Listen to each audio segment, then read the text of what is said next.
Hello guys, welcome to my YouTube channel. Remember the last time you used your card or used your UPI at your favorite store or restaurant?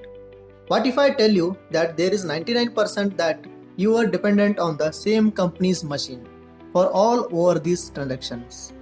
This company is unspoken giant in the fintech world and makes over 1700 crore in yearly revenue and will also be one of the hottest IPOs in this year.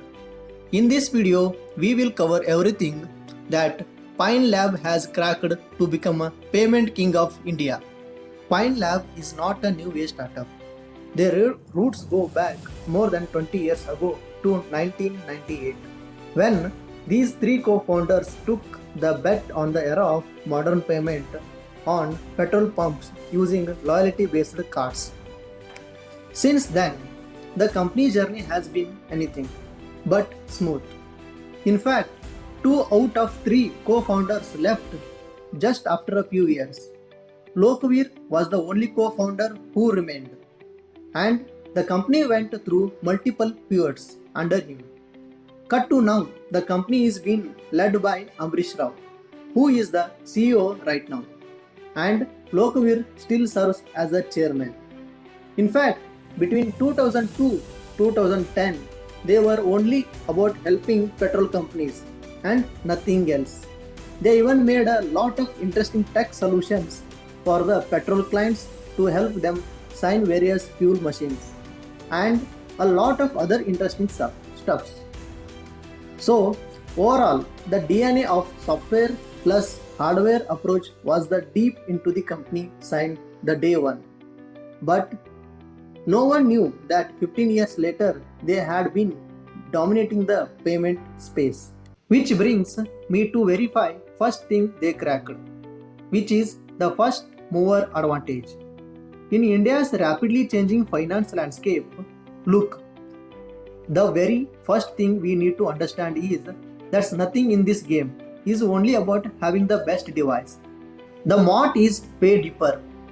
It's in the right retention strategy, right acquisition strategy, and also right tech.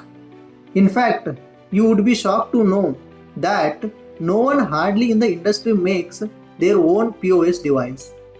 Most of these devices come from China and PAX Technologies. One of the Chinese companies make machines for many of the players. Back in 2005-2015 era, no one was really taking card payment so seriously. In fact, after 2005, card payment rather saw decline because of the excessive amount of non-payments and frauds. But as guidelines improved and banks became smarter, credit card usage started picking up. There was a transition from physical money to digital money. But the biggest moment that changed it all was 2016. The year of demonetization, a time that established digital payment as India's new currency. People were using either cards or QR code, but no one was using cash. And Pine was at the center of it all to solve the integrated QR code and card problems.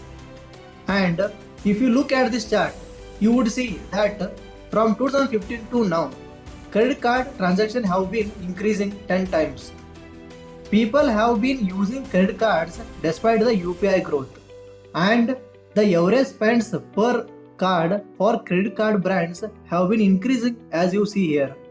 By the way, the industry average for annual spends on cards has also increased to 2 lakhs right now.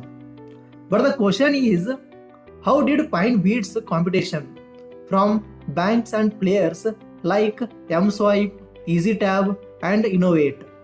And obviously, the market has changed and Pine has to deal with more and more players right now, like Paytm, MobiKwik and RazorPay. We talk about this in depth later in the video, but we need to understand the 3 problems that were in the market. The first problem retailers had, that they wanted a fast-like device that had all the options of QR, EMI and all the jazz, and basically would accept transactions from all the banks. Second, these retailers wanted low card fees. This card fee is also known as MDR or merchant discount rate. It is basically a fee that retailers pay for the entire transaction. It's anywhere between 1 to 3% and get distributed among network like Visa, MasterCard or RuPay, and also one bank called Acquiring Bank. The third problem was smooth real-time inventory management, billing, working capital loans, rewards, etc. And Pine was the first one to solve all of these together better than anyone. They were the first movers in a lot of things. They brought Android devices that were fully touch and had everything on the cloud. They added another layer of real-time inventory management system in the same machine. They also solved for customer engagement program using the customer data and also solved value-added stuff like BNPL, EMI, QR features and everything. So in a nutshell, while everyone in the market was figuring out how to solve the payment problem, Pine was thinking about how to solve all of the problems for the retailers which are related to payments. Also remember how the hook for Paytm became their soundbox. For Pine Labs, over the time, it became the better looking fancy white device that were way superior than anyone else and were great for positioning at checkout. They even launched a lot of big POS machines only for the big stores that no one was focusing on.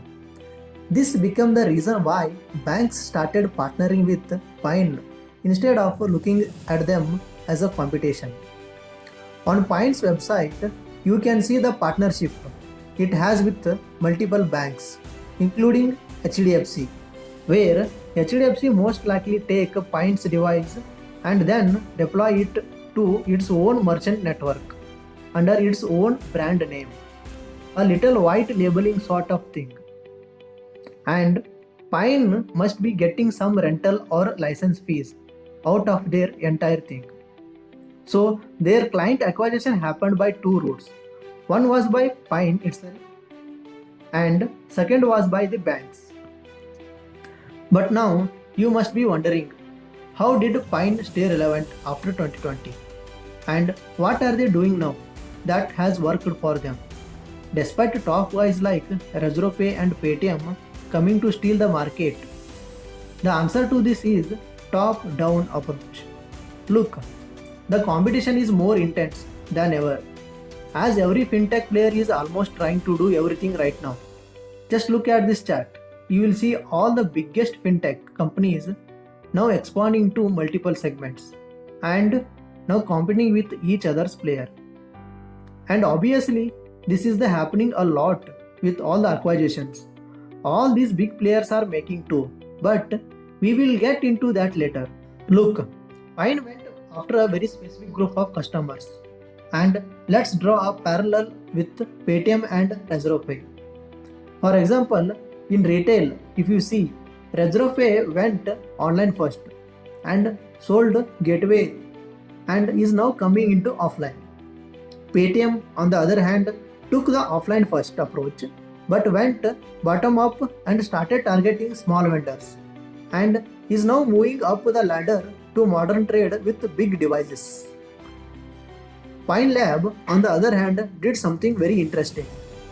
They took the top-down approach and that too only offline. They started targeting modern trades first and did not even get into general trade. They only targeted the biggest retail brand stores. Even the first retail client of Pine were clients like Future Group and Shoppers Stop. Companies who have had more than 100 of crores of revenue, they all focused. And now they have Chroma, Nike, McDonald's, Apple, KFC, Sony, you name it. Every big major retail brand has used Pine and their client selection became a masterstroke. Why? Because just imagine you are a Chroma. You have a multiple dealerships and franchises and you have a clarity on who some of the preferred banks are and what will be the MDR fees that you really want on your stores. Now in your example, let's assume that Chroma has been using Pine Labs device for quite some times and they have got them used to the interface. In this case, it will be extremely difficult for Chroma to ditch Pine Labs and get a new service provider because of any minor conveniences. It just does not make a sense for Chroma to do this because they are dealing in a very big transaction volume and every small amount of friction causes a business loss. Pine Labs knew that these big retailers are very different from small retailers or MSMEs who would just change the PO system because of little better rate or because of any other minor inconvenience. Also, targeting big stores helped them gain access to way bigger distribution and more chain very quickly as compared to their competitors. For example, if the Chroma partnership goes well, Tata might start using Pine Labs for Tanishq stores also. And onboarding even one brand can lead to sizable revenue.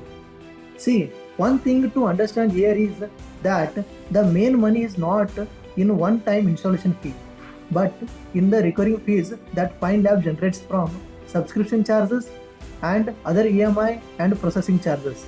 The entire business model is recurring SaaS-like business model.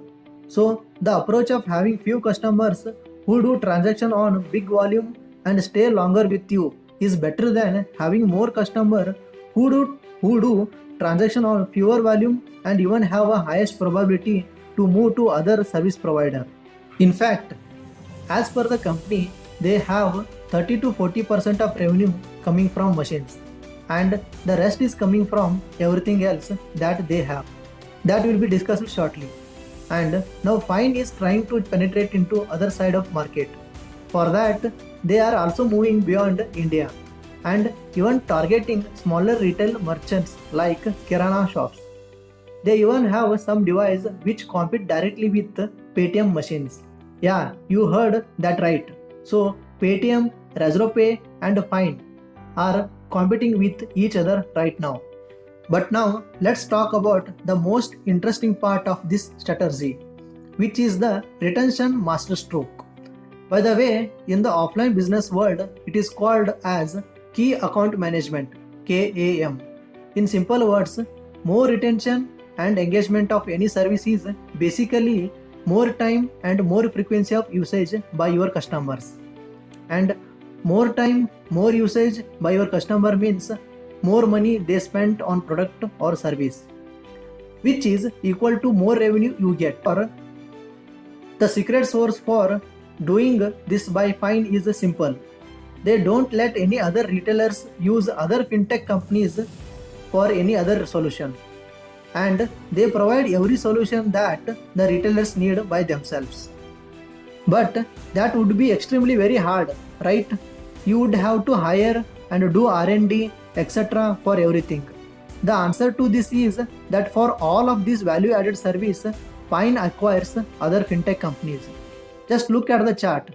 They acquired Plural, SEU, and Quix for end-to-end online payment solution.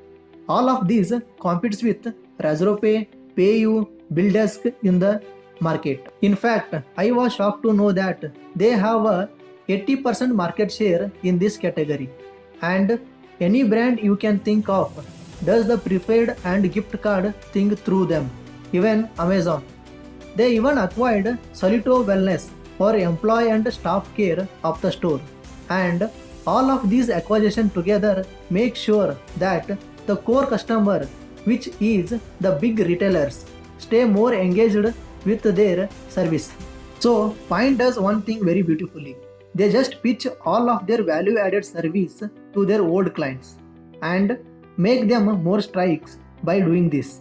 Pine does not remain as a payment company, but it becomes an ecosystem of managing everything in the retail store.